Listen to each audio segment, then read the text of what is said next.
Genesis chapter 29. Then Jacob continued on his journey and came to the land of the eastern peoples.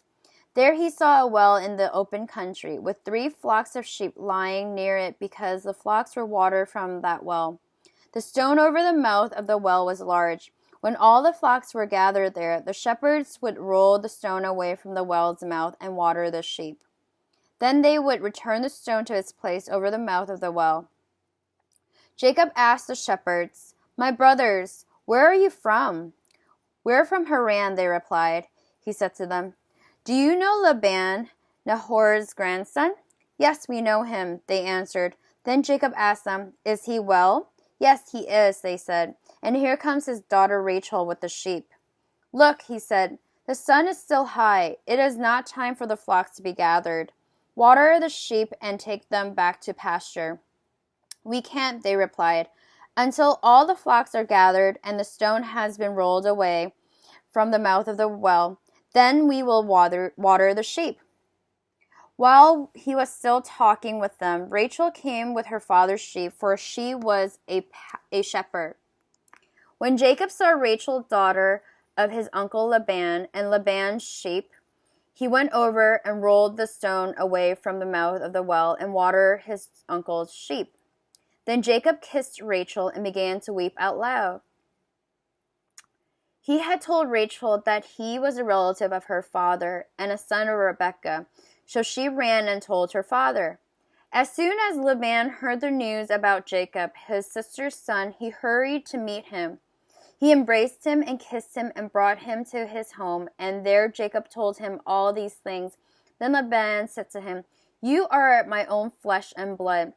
After Jacob had stayed with him for a whole month, Laban said to him, "Just because you are a relative of mine, should you work for me for nothing?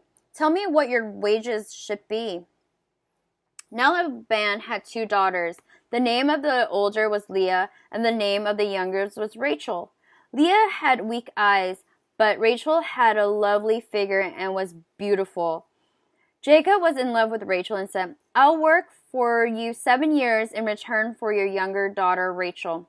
Laban said, "It is better that I give her to you than to some other man. Stay here with me." So Jacob served 7 years to get Rachel, but they seemed only a few days to him because of his love for her. Then Jacob said to Laban, "Give me my wife. My time is completed, and I want to make love to her." So Laban brought together all the people of the place and gave a feast. But when evening came, he took his daughter Leah and brought her to Jacob, and Jacob made love to her. And Laban gave her servant Zilpah to his daughter as her attendant. Then morning came, there was Leah. So Jacob said to Laban, "What is this you have done to me? I served you for Rachel, didn't I? Why have you deceived me?" Laban replied, "It is not our custom here to give the younger daughter in marriage before the older one. Finish this daughter's bridal week. Then we will give you the younger one also in return for another 7 years of work." And Jacob did so.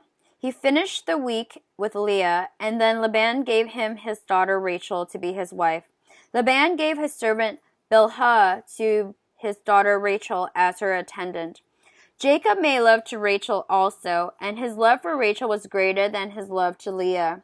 And he worked for Laban another 7 years.